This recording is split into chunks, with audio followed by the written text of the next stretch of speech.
Hello everyone, welcome to speed mathematics. Simple interest का miscellaneous जिनका भी छूटा हुआ है वो लोग इससे फायदा उठा सकते हैं। सवाल देखेंगे। पहला कह रहा है क्वेश्चन की एक निश्चित राशि 3 वर्ष में साधारण ब्याज के तहत सिंपल इंटरेस्ट के तहत 81,840 रुपया को 5 वर्षों में 1% प्रतिवर्ष की दर से 92,400 रुपया हो जाती है। मतलब 81,480 रुपया 92,400 हो जाती है 5 वर्ष में। कोई नहीं 3 साल में 81,840 होती है और 5 साल में 92,400 होती है। कोई रेट है 1% वार्षिक। यहाँ पर ये ना समझिए केवल 5 वर्ष की, इसके लिए भी वही 1% रेट वार्षिक था। तो यदि ब्याज की दर x+2 हो जाती है तो समान राशि यानी वही धन के लिए कितने वर्ष में अपने आप से दुगुना हो जाएगा। तो सबसे पहली बात तो यह है कि कोई धन राशि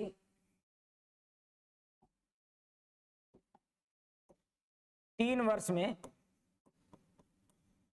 अमाउंट दे रही है 81,840 और 5 साल में वही धन राशि अमाउंट देगी 92,400। अर्थात 2 साल का 2 वर्ष का सिंपल इंटरेस्ट कितना हो जाएगा। सर यहां लिख रहे हैं अमाउंट यानी मृतधन और यहां लिख रहे हैं सिंपल इंटरेस्ट। क्या मतलब है? याद रखिए, अगर घटा के आएगा तो मूलधन घट जाएगा, है ना। मूलधन कितना हो जाएगा? घट जाएगा। और घटा के आएगा तो ये 10,500 आएगा, 560 आएगा। ये क्लियर है? 60 40 और ये 3 जाएगा 8 5 13 10,560। ये जो आएगा घटा के ना, वो अमाउंट नहीं आएगा, ये ऐसा ही आएगा। क्योंकि जो मृतधनों में 2 मृतधनों को घटाएंगे 2 मृतधनों को घटाएंगे तो मूलधन कट जाएगा उसमें से। ठीक है, 10,560 रुपया आपका 2 वर्ष का ऐसा ही आ गया। 2 वर्ष का ऐसा ही आ गया तो हम क्या कर सकते हैं कि 1 वर्ष का ऐसा ही निकाल सकते हैं और 3 वर्ष का ऐसा ही भी निकाल सकते हैं। 2 वर्ष का ऐसा ही आ गया तो 3 वर्ष का ऐसा ही निकाल के और 3 वर्ष के मृतधन में से घटा देंगे तो मूलधन आ जाएगा। 3 वर्ष का ऐसा ही आपका 10,560 गुने 3/2, ये जो आएगा सो आपको 3 वर्ष का ऐसा ही आ जाएगा। ठीक है, काटिएगा तो 2 5 10 5 बार में कट जा रहा है। 5 15 से गुना करेंगे, 15 6 90, 15 6 90 के 0 हाथ में 9 और 15 5 75 और 9 75 और 9 आपका 9 5 14 यानी कि 84 बच गया। 8 और 15 यानी कि 8 ही हो जाएगा। 15 का 15,840 रुपया ये आपका मूलधन आ रहा है। इसको आप क्या करिए कि प्रिंसिपल निकालने के लिए जो 3 साल का ब्याज आया है ये, उसको 3 साल के मृतधन में से घटा दीजिए। यानी कि 81,840 में से घटा देंगे 15,840 रुपया तो ये मिलेगा 66,000 रुपया मिल जाएगा।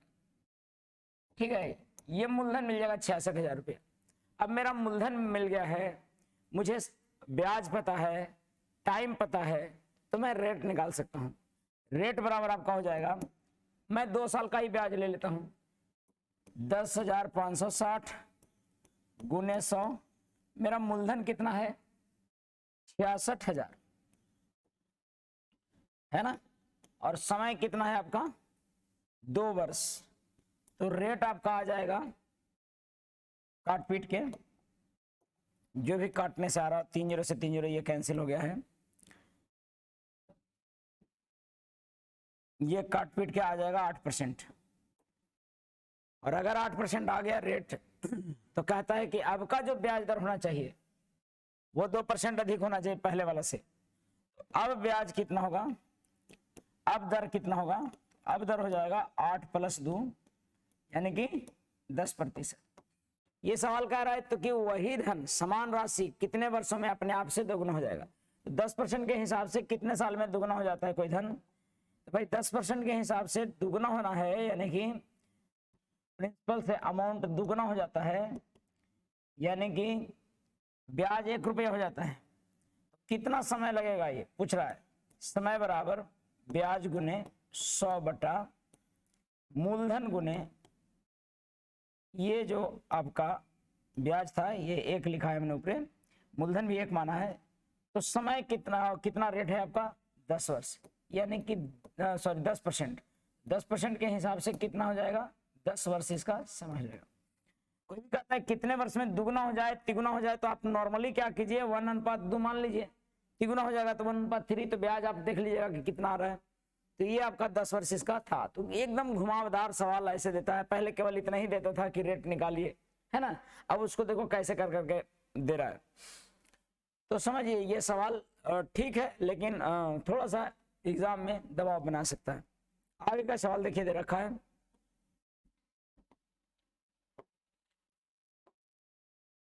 सवाल है कि 10,000 रुपया को की एक राशि को साधारण ब्याज की किसी दर पर उधार दी गई। 4 महीने बाद ये राशि जो है 6,000 रुपया और उधार लिए गए, यानी कि 10,000 पहले से था और 6,000 और ले लिए, तो 16,000 हो गया। और कुल मूलधन पर ब्याज की दर को पिछली दर के मुकाबले दोगुना कर दिया गया। अच्छा, पहले का दर भी था उससे भी दोगुना कर दिया गया। अब कहता है साल के अंत में ब्याज मिल रहा है 28,000 रुपया, तो प्रारंभ में लागू की गई दर कितना है इसको मान लिया करें। क्या करिएगा 10,000 रुपया का 8% के दर से उधार दिया गया, 4 महीना के लिए ब्याज मिलता होगा। 4 महीना है इसलिए 12 से भागा दीजिएगा तो साल में आएगा। और फिर 6,000 और उधार ले लिया तो 16,000 रुपया टोटल राशि उधार हो गया। और कुल मूलधन जो आया उस पर पिछली दर से दोगुना, पिछली दर के मुकाबले दोगुना कर दिया गया। ब्याज की दर पिछले से दोगुना कर दिया, यानी 2R। और साल के अंत में यानी कि 8 महीना और बचा होगा, 4 महीना हो गया था, 8 महीना के लिए जो आएगा वो आपको आ रहा है ब्याज 2800 रुपया। जो भी कैलकुलेट करके आ रहा है वो आपका आंसर आ जाएगा। R बराबर वैसे 10% आएगा। ठीक है, कैलकुलेट कीजिए, आंसर लाइएगा। मुझे लगता है कि बात ठीक है। अगले प्रश्न की तरफ बढ़ते हैं।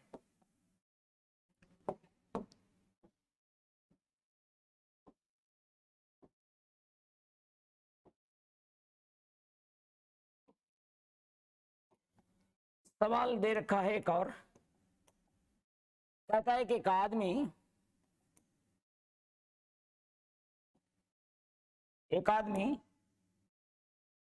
इसको और ऊपर ले जाता हूं मैं।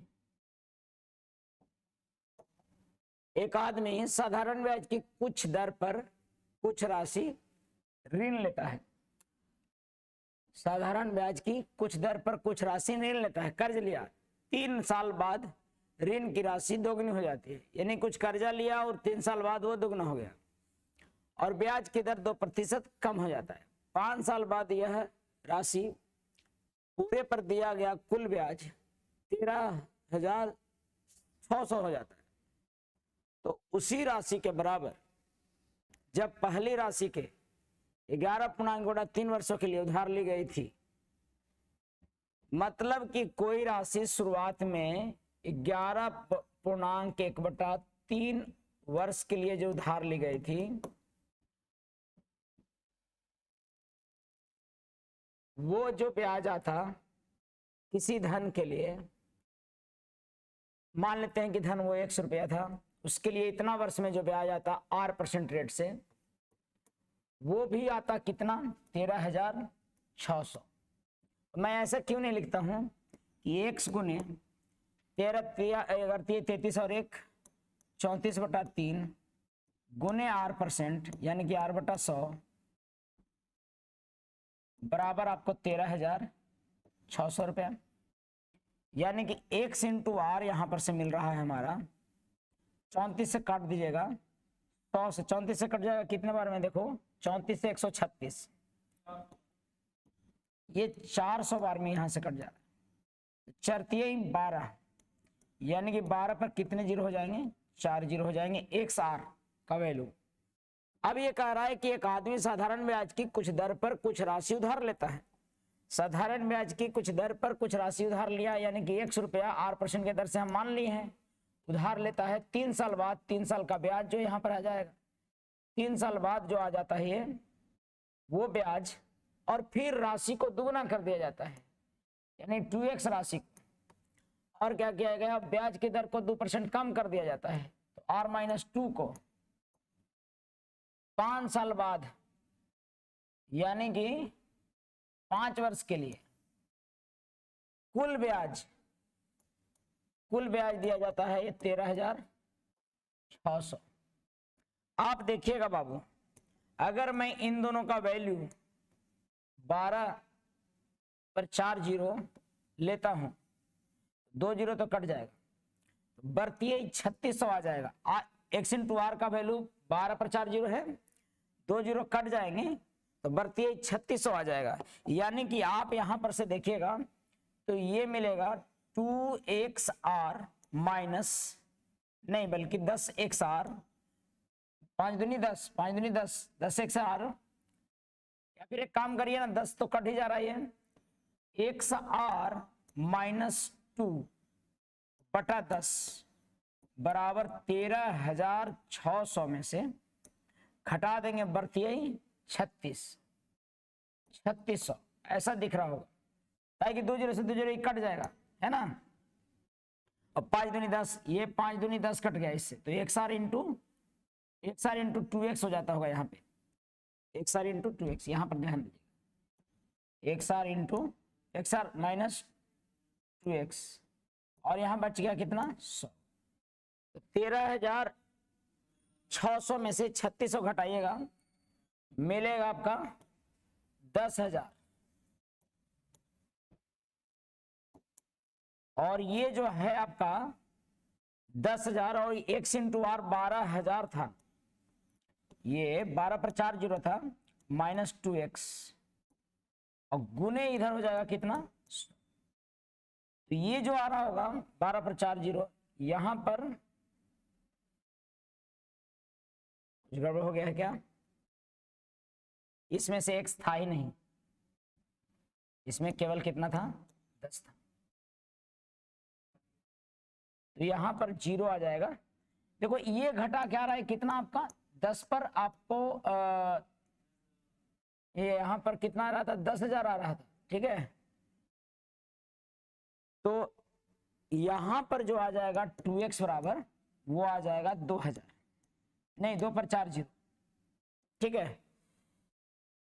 तो इस तरह से x बराबर आ जाएगा, मतलब कि 1 पर 4 जीरो, कैलकुलेशन है बाकी केवल, ठीक है।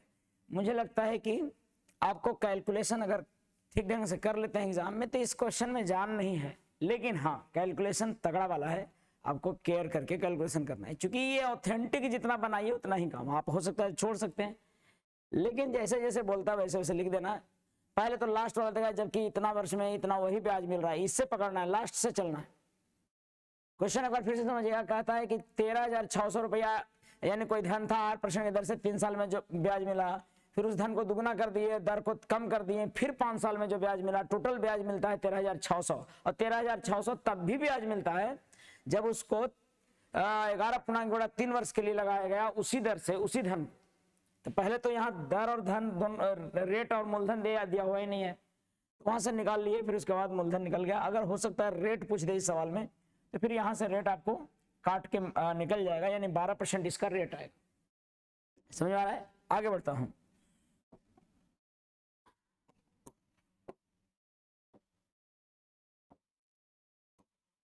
सवाल आपके सामने है, सुदीप ने एक निश्चित राशि का 1/8 भाग 5% के प्रतिवर्ष के दर से 1/8 भाग 5% के प्रतिवर्ष की दर से, और तथा इस राशि का 3/5 भाग 6% प्रतिवर्ष की दर से 2 वर्षों के लिए भी है, 2 वर्ष के लिए भी है। पहले एक बात समझिए, अगर 1/8 और 3/5 कहता है तो मैं एक काम करता हूं, धन को मान लेता हूं, जानते हैं कितना मैं धन मान लेता हूं 40 रुपया। अगर धन मैं 40 रुपया मान लिया, मूलधन अगर मैं 40 रुपया मान लिया, तो मैं आपको पहला जो 1/8 है यानी 5 रुपया लगा होगा। या अगर मैं 4000 मान लेता हूं तो ये 1/8 500 रुपया हो जाएगा। निकालना आसान हो जाएगा, है ना। 500 का 5% के दर से 2 वर्ष के लिए ब्याज लगाया गया, पहला धनराशि। दूसरा धनराशि 3/5 इसका कर दीजिए, तो 8 की 2400 रुपया 6% के दर से 2 वर्षों के लिए लगा है। फिर शेष राशि कितना बच गया आप देखिएगा। शेष राशि 24 5 29 घट जाएगा इसमें से, तो कितना जाएगा, 1100 रुपया लगा हुआ होगा शेष राशि। 10% के दर से 2 वर्षों के लिए, सब 2 वर्ष के लिए लगा है। और कुल मिलने वाला ब्याज जो है 1674 रुपया है रियल में। लेकिन मेरा ब्याज कितना मिलता है जरा सा देखिएगा। मेरा इससे ब्याज मिल जाता 5 दूनी 10 × 50, 6 दूनी 12, 288 रुपया, है ना। गुना करके देखिएगा। और 10 दूनी 20, 220 रुपया। ये मेरे अनुसार ब्याज आता है। मेरे अनुसार टोटल ब्याज जो आएगा, ये इनको जोड़िएगा तो मेरे अनुसार टोटल ब्याज आ जाएगा 558 रुपया। और 558 जो है तो 1674 रुपया है। तो लिखिएगा कि 558 जो मेरे अनुसार ब्याज आ रहा है रियल में 1674 रुपया है। मुझे निकालना है प्रिंसिपल, तो मेरा मूलधन कितना हो जाएगा, 4000 रुपया हो जाएगा। काटिएगा, जो भी आ जाता होगा वो निकल के आएगा। 4000 हमारा जो माने थे ना रियल में मूलधन, वो है। तो इसको काट सकते हैं आप, 3 बार में कट जाएगा। और चरतियई 12 पर 3 0, यानी कि 12,000 रुपया इसका मूलधन निकल के आएगा। आपको मान लेना था, जैसे पहले 100 मानते थे ना, उसी तरह से मूलधन कुछ ऐसा मान लेना है जिसको कि आराम से निकाल सकते हैं।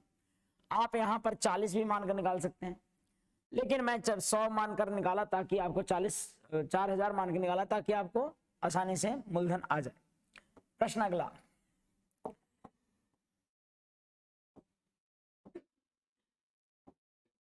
सवाल कह रहा है कि एक व्यक्ति ने 18,600 रुपये की राशि X% प्रतिवर्ष के दर से निवेश की और दूसरी राशि जो पहली राशि से दोगुनी है।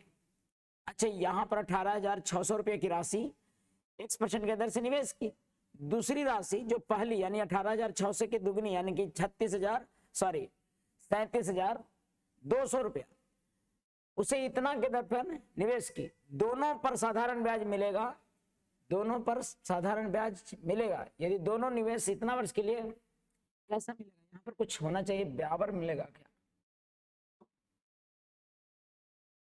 दोनों पर साधारण ब्याज मिलेगा तो दोनों पर निवेश की गई इतना वर्ष के कुल ब्याज इतना है। यदि दोनों निवेश पर इतना वर्ष के लिए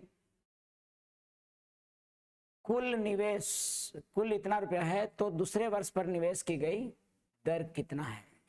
देखो भाई, यहाँ पर जो मुझे समझ में आ रहा है क्वेश्चन के अनुसार वो ये है कि 18,600 रुपया X% के दर से 3 दूनी 6 7/2 वर्ष में जो ब्याज आ रहा है वो, और जब धन दुगना कर दिया गया यानी कि 18,600 गुने 2x गुने 2 गुने x गुने 7/2 और बटा में 100, इतना जो आ रहा है 23,110 रुपया 50 पैसा। बात यही है। तो दूसरे निवेश पर ब्याज की दर क्या है, यहां पर दर बढ़ा दिया गया था। ये तो 2 में गुना किया, किस लिए, ताकि मूलधन दुगुना हो, और फिर दर बढ़ा दिया गया है कितना, X+2 कर दिया गया है दर, ठीक है। और X+2 इसको कर देंगे। कैलकुलेट कीजिएगा तो क्या आएगा, सो देखिएगा, 00 से 00 कट जाएगा, 2 से कटेगा आपको 93 बार में, 00 से 00 यहाँ पर कट जाएगा, 2 से 2 कट जाएगा, ये और 93 सत्य कितना, 7 21 9 7 63 और 2 65 और प्लस ये 7 दूनी 14, 186 गुने 14 यहाँ आएगा, 7 दूनी 14 और प्लस 186 गुने 7 x आएगा, ठीक है। और ये जो मेरा x आएगा वो रेट होगा, ये 23,110 रुपया 50 पैसा आ रहा है, ठीक है। इसको घटा दीजिए, कैलकुलेशन बचा है सिर्फ यहाँ पे, देखिए ये कितना आ जाएगा, गुना अपने से कीजिएगा बाबू, ये जोड़कर आएगा और इसको हटाइएगा तो 186 गुने 7x यानी कि 1302x ऐसा आ जाएगा, और इसको जोड़िएगा तो ये इतना बराबर हो जाएगा 23,110.50, घटाइएगा इसको जोड़कर 4 1 5 5 का 5 और 6 6 12 5 5 और 2 5 5 2 5 5 2 और 1 3, ये घटाएंगे तो कितना जाएगा 19। अपने से देखिएगा बाबू, ये मैं यहाँ पर 5 5 10 5 5 10 1 11 8 2 10 11 और 3 8 2 10 11 और यहाँ पर 3 में से कितना, यानी कि 9 3 12 1 13 और 2 1 3, ठीक है इतना। अब इसको भागा दीजिए किससे, मतलब बड़ा ही कैलकुलेटिव है ये, अब भागा दीजिए 302 से, इसको x बराबर आ जाएगा आपको, x बराबर आ जाएगा 10% के करीब आना चाहिए, और हमें क्या निकालना है, तो दूसरे पर निवेश की गई दर 10.5 आना चाहिए %, क्योंकि इसका आंसर है आपको 12.5। अब यहाँ पर कुछ गड़बड़ हुआ है तो इसका आप देख लीजिएगा, क्योंकि कह रहा है कि 18,600 की राशि 1% के दर से 3.5 वर्ष के लिए निवेश की गई। यदि दोनों निवेश 3.5 पर किया गया तो कुल ब्याज इतना है, ठीक है, दोनों पर साधारण ब्याज मिलेगा, यानी कि यहाँ पर साधारण ब्याज निकाल लेना, इसका साधारण ब्याज निकाल लिया आपको इतना 18,600। कैसे किया, 18,600 का दुगनी धन, दुगनी राशि से दुगनी राशि को निवेश किया x + 2% की दर से, वही समय आपको, जिससे कि कुल ब्याज मिला इतना रुपया 23,110.50 ये मिला है आपको।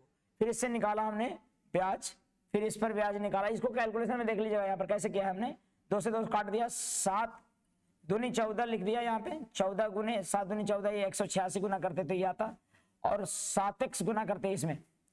अब यहाँ पर देखिएगा ये जो गुना करके आया है 14 6 84 4 8 8 कैरी हुआ, 14 8 बलोतल से, यानी गुना करके 2604 आएगा, और 18 186 गुने 7 करेंगे तो ये 186 गुने 14 आ रहा है 2604, तो ये 1302 आएगा, x लिख दिया। फिर इसको दोनों को जोड़कर घटाया, कहीं कैलकुलेशन में गलती हुआ तो देख लीजिएगा, 4 1 5 और 5 6 5 11, सॉरी यहाँ पर गड़बड़ हुआ है शायद, 4 1 5 5 6 6 12 और 3, यानी 3255 घटेगा तो ये मिलेगा, ये 5 5 10, ये बच गया 0 में से 5 गया 5, ये बच गया 0 में से 8, और ये बच गया 2 में से 9 3 12, ठीक है। और ये 1302 कहाँ से आया, तो 7 7 42 18 126 और 4 130, मुझे लगता है कि x बराबर ये जो काट के आ रहा है वो आना चाहिए, काट ही देते हैं, जब इतना कर ही लिए हैं तो 1302 डिवाइडेड बाई 1985550, ये जो भी करके आता होगा एक बार में लगेगा, ये 1302 बच गया यहाँ पर 3 8 और 6 13 5 65, यार 15 के करीब आ रहा है, ये तो 15 के करीब आ रहा है, 13 5 चूंकि 5 दूनी 10 और 13 5 65 यही लगने हैं, ये बच गया ये 5 ये 2 और ये 325 फिर से आया 5, 13 दूनी 26, मतलब कि आंसर में से कोई होने वाला नहीं है। अगर मैं यहां पर या डिजिट सही लिखा हुआ है सब, तो यहां पर कितना आ रहा है 15 पॉइंट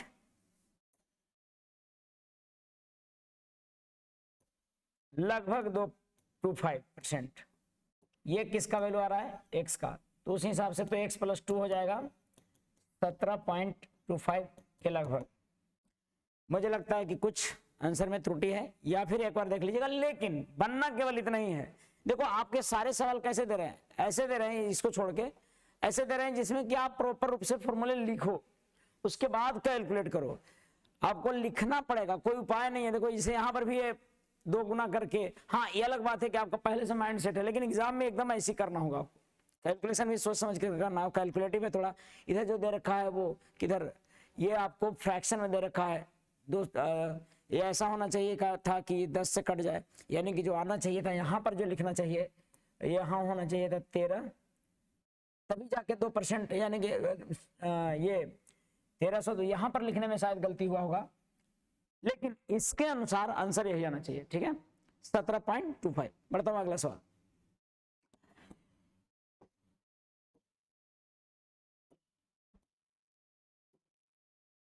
कह रहा है कि 10,500 की एक राशि प्रति साधारण ब्याज की एक निश्चित दर पर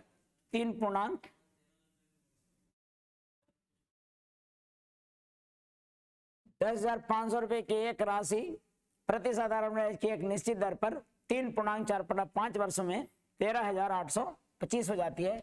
इसी राशि पर पहली दर से दोगुनी दर पर 5 वर्ष में साधारण ब्याज कितना होगा। ये ठीक है, ये आपका सामान्य क्वेश्चन है। 10,500 रुपए की राशि पर साधारण ब्याज की एक निश्चित दर से इतना वर्ष में इतना हो जाता है, यानी कि यहाँ पर क्या दे दिया है, अमाउंट हो जाए। साधारण ब्याज की एक निश्चित दर पर इतना हो जाता है। अब कहता है इसी राशि पर पहली दर से दोगुनी दर पर 5 वर्ष में साधारण ब्याज कितना हो जाएगा। सीधा सीधा बात है कि कितना हो जा रहा है, ये 3 4 5 3 15 1 16 बटा 5 3 15 4 19/5 वर्ष में हो जा रहा है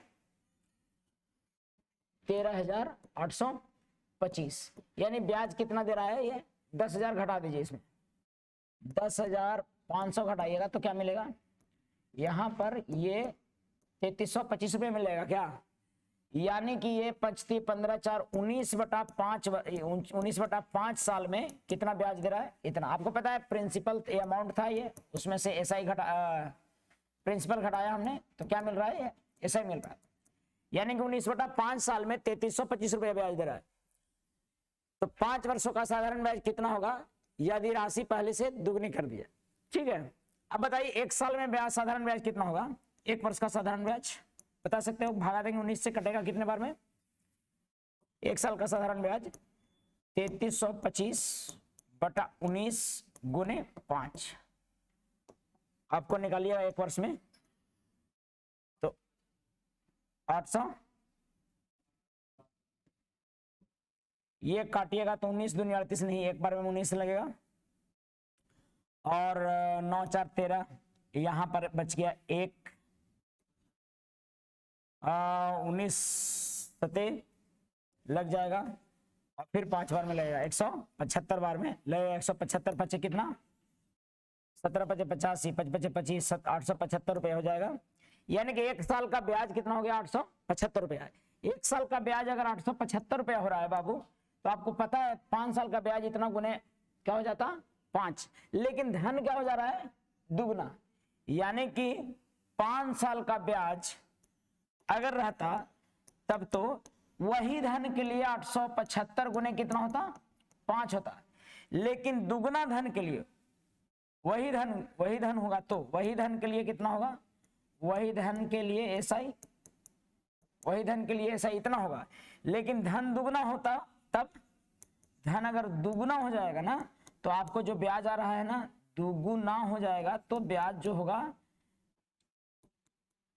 होगा सो बस पहले वाला धन ये से ब्याज दुगना हो जाएगा, यानी कि 875 गुने 5 गुने 2, यानी कि जो आ जाता है 8750 रुपया, 5 दूनी 10, 8750 रुपये। आप समझ पा रहे हैं क्यों, क्योंकि देखो इतना साल में ब्याज आ रहा है 3325 रुपया, 1 वर्ष का ब्याज निकाल लिए, वो नॉर्मल मूलधन के लिए।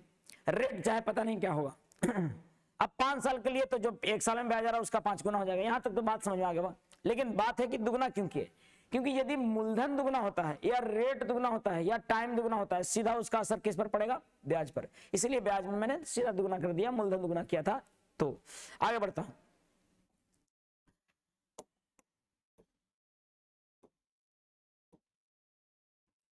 ये सवाल काफी पूछता है, इसका आंसर याद रखिए। 10% हमेशा से ये पूछते रहता है। किसी राशि पर कुछ निश्चित संख्या में ब्याज के दर से प्रति वर्ष के ब्याज बराबर, मतलब कभी भी कह दे कि किसी राशि पर, कोई राशि प्रिंसिपल है P, कुछ निश्चित वर्ष में, यानी कि, और जिनकी संख्या ब्याज दर के प्रतिशत के बराबर है, यानी कि रेट का जो वैल्यू है वो और टाइम का वैल्यू है, वो दोनों आपस में क्या है? संख्या ब्याज के दर के बराबर है। जो समय का संख्या है ना, वो ब्याज दर के बराबर है। यानी कि n अगर समय है या t अगर आपका समय है तो रेट के बराबर है का साधारण ब्याज स्वयं राशि के बराबर जाता है। यानी कि SI भी जो मिल रहा है सो कितना मिल रहा है? P ही मिल रहा है। तो ऐसे केस में आप इसको मान ले सकते हैं x, किसको? जो समय और दर था उसको, और टोटल लिख दीजिए ब्याज बराबर, ब्याज आपका P है। अच्छा, ये ब्याज बराबर लिखिए तो आपको होता है P गुने R गुने T बटा 100, और ब्याज के रूप में कितना आ रहा है? स्वयं राशि ही आ जा रहा है ब्याज के रूप में। तो P इंटू x लिख सकते हैं हम, और बटा में कितना? 100। P से P कट गया, x स्क्वायर बराबर यहाँ पर 100 आ रहा है, यानी कि x बराबर आपका 10 आएगा। 10 वर्ष हो सकता है या 10 रेट हो सकता है, 10% हो सकता है, दोनों में से कोई हो जाएगा। आंसर आपका B आ जाएगा। सवाल अगला देखते हैं।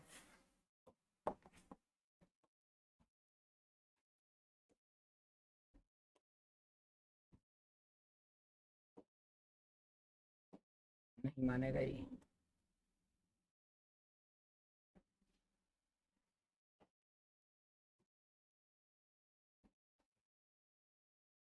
हाँ, सवाल देखिएगा, प्रश्न 8। शुरुआती कुछ सवाल टफ थे, थोड़े बड़े सवाल टफ रहते हैं, कोई दिक्कत नहीं है। 10,000 रुपया की एक राशि साधारण ब्याज की दर से 3 योजनाओं में निवेश की जाती है। वार्षिक ब्याज की दरें हैं तीनों योजनाओं में 4%, 6% और तीसरी योजना में 10% है। पहली योजना में 4,000 रुपया निवेश किया गया है, तो बाकी दोनों योजना में 6,000 है कि नहीं। यदि 5 वर्ष के बाद, यानी 5 वर्ष में प्राप्त ब्याज, कुल ब्याज कितना है? 2,800 रुपया हो। कुल SI कितना दे रखा है? कुल SI दे रखा है 2,800 रुपया। तो तीसरी योजना में कितनी राशि निवेश की गई थी ये पूछ रहा है। तो भाई साहब बात कितना है कि अगर इसमें 4,000 निवेश किए तो ये दोनों मिला के तो 6,000 निवेश किया हुआ होगा। अरे समझ पा रहे बात? ये दोनों, इन दोनों में तो 6,000 रुपया लगाए होंगे, क्योंकि इसमें 4,000 लगा दिए हैं 5 साल के लिए। अच्छा, ये भी बात सही है कि अगर 4% की दर से 5 साल में लगाएं तो 5 का 20%, यानी कि ये 800 रुपया इसका ब्याज आता होगा। नहीं समझे? इसका 800 रुपये ब्याज आएगा कि नहीं आएगा? 00 से 00 कैंसिल हो जाएगा, 4 का 16, 16 5 80, 800 रुपये ब्याज इस पर आता होगा। यानी कि इन दोनों पर ब्याज जो आ रहा होगा, इन दोनों पर ब्याज होगा, यानी कि पहला तथा दूसरा पर SI कितना मुझे मिल रहा होगा? 800 घटा दीजिए इसमें से, टोटल में से, यानी कि SI इस पर कितना मिल रहा होगा? 2,000 रुपया। आपको जैसा कि पता है कि अगर 2 धनराशियों पर टोटल ब्याज मिल रहा है तो हम इसका औसतन रेट निकाल सकते हैं। कितना धनराशि था ये? 6,000, यानी यही 6,000 पर कुल मिला के ब्याज मिल रहा होगा 2,000। कुछ धनराशि 6% पर लगाए होंगे, कुछ धनराशि 10% पर लगाए होंगे, और टोटल ब्याज कितना मिल रहा होगा? 2,000 रुपया मिल रहा होगा। किस पर? 6,000 पर। तो हम रेट निकाल लेते हैं औसतन। बताया गया होगा आपको कि ऐसे केस में रेट निकालते हैं औसतन। तो औसतन रेट बराबर क्या होगा? औसतन रेट बराबर होगा ब्याज, यानी कि 2,000 गुने 100 बटा मूलधन, यानी टोटल मूलधन कितना था? 6,000 गुने समय, समय भी था क्या? कितने वर्ष के लिए? 5 साल के लिए। यहां पर भी 5 साल लगा था तो ये भी 5 साल लिखिएगा, यानी टोटल रेट कितना आ रहा होगा, इक्विवेलेंट रेट आप देखिएगा तो यहां पर मिल पाएगा आपको 3 0 से 3 0 ऐसे समाप्त हो जा रहा है। 2 3 6 और 20 बचे 20 बटा कितना आ गया 3% रेट आ गया। बस इसको रख दीजिए बीच में, ये औसतन रेट है, ये बीच में रखिएगा तो मूलधन का अनुपात आ जाएगा। किस अनुपात में 6000 को बांटा गया है ये आ जाएगा। तो ये 10 3 30 यानी 10 बटा 3 आ रहा होगा। यहाँ पे ऐसे घटाते हैं, आपको पता होगा। और 6 18 10 3 30 10 बटा 3 3 6 18 20 में से 18 गया 2 बटा 3। ये जो अनुपात आएगा और काट के आएगा वो 5:1 हो जाएगा। यानी कि ये बांटा गया होगा 6000 को 5:1 में। हमसे पूछ रहा है कितनी राशि निवेश की गई थी तीसरी योजना में, तो 5 और 1 6, 6 बराबर आपका कितना है 6000। अगर 6 बराबर कितना है 6000 तो आपको तीसरी योजना में जो निवेश की गई है वो कितना है 1, इसीलिए हो जाएगा कितना 1000 रुपया आपको आंसर। देखो ये नॉर्मल पहले इतना सवाल रहता था, अब दे दिया ऐसे, थोड़ा सा सवाल को घुमाता है। आप मुझे लगता है कि आपको समझ में बातें आ रही होंगी अगर आपने प्रॉपरली क्लास में किया होगा क्लास। तो अगले प्रश्न की तरफ बढ़ते हैं। अगला सवाल है 9वां और 9वां क्वेश्चन साधारण क्वेश्चन है। सवाल कह रहा है कि 100 रुपये पर 8% की दर से m वर्षों का साधारण y है। क्या क्या कह रहा है 100 रुपये का 8% की दर से m वर्षों का साधारण ब्याज कितना है y है ना। नहीं y नहीं है, साधारण ब्याज कॉमा यहां पर कॉमा है y रुपये पर s% के दर से n वर्ष के साधारण ब्याज के बराबर है। तो भाई y रुपया पर s% के n वर्षों के s% यानी कि s रहने देंगे, n वर्षों के लिए 100 जो ब्याज आएगा वो आपस में क्या है बराबर है। तो मुझे निकालना है x बटा y, हम लिख देंगे भाई x बटा y, x को इधर है y को इधर ले आएंगे, x बटा y ले लिए, 100 से 100 ऐसे ही कट रहा था। और यहाँ पर sm बटा r sn बटा r m हो जाएगा, sn बटा mr। यही है, कुछ पूछता है। अगला देखते हैं 10वां नंबर क्वेश्चन।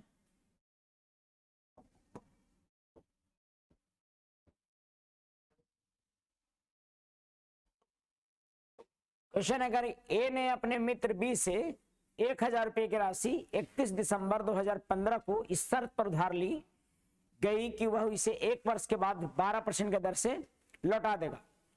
31 दिसंबर, देखो आजकल ये डेट देने लगा है, ध्यान दीजिएगा। 31 दिसंबर 2015 को पैसा उधार लिया है, 1 वर्ष के बाद 12% साधारण की दर से लौटा देगा। हालांकि ए 1 मई 2016 को ही यह राशि लौटाने की स्थिति में आ गया। मतलब कि कर्जा लिया कि 1 साल में लौटाएंगे, 31 दिसंबर को लिया है 2015 को और जाके लौटाया 1 मई 2016 को। कितना दिन बाद लौटाया, कितने महीने बाद लौटाया बताइए। तो 12% रेट से है, रेट आपका 12% दिया हुआ है और प्रिंसिपल लिया हुआ था, कर्जा लिया था कितना 1000 रुपया। दोस्त से कहा कि भाई हम 1000 12% की दर से साल भर में लौटाएंगे। लेकिन यहाँ पर देखिए कि पैसा आ गया उसके पास, ईमानदार दोस्त था, कमीना दोस्त रहता तो बहुत लटका के पैसा देता। ये तुरंत देखा कि भैया 4 महीना बाद, क्यों, क्योंकि 31 दिसंबर यानी कि जनवरी पूरा रखा, जनवरी फरवरी पूरा रखा, मार्च पूरा रखा, अप्रैल पूरा रखा, पहले ही मई को लौटा दिया, यानी 4 महीना पूरा रखा। तो 4 माह बाद ही पैसा लौटा दिया। ये काउंट करना है आपको समय को, ठीक है। हालांकि ये इतना को यह राशि लौटाने की स्थिति में आ गया तो बी को कितनी राशि वापस करेगा। तो भाई 4 महीना में कितना वापस करेगा तो देख लेंगे कि 1000 तो पक्का वापस करेगा और प्लस 1000 का 12% के दर से 4 माह का ब्याज लौटाएगा। और क्या लौटाएगा 4 माह का, तो 4 माह को 4/12 लिखना ना भूलें। यही ब्याज यानी कि लौटाने वाली राशि इतना है, जो भी आ जाता होगा कट करके 12 से 12 कट जाएगा, डबल 40 लौट यानी कि 10,000 1040 रुपया वो लौटाएगा। मुझे लगता है कि बात आपको स्पष्ट है। देखो थोड़ा सा ये सवाल सारे हैं जो कि ठीक सवाल है, तो मुझे लगता है कि 10-10 क्वेश्चन का वीडियो बनाते हैं, रहने देते हैं। आज फिर इतना ही। जय हिंद।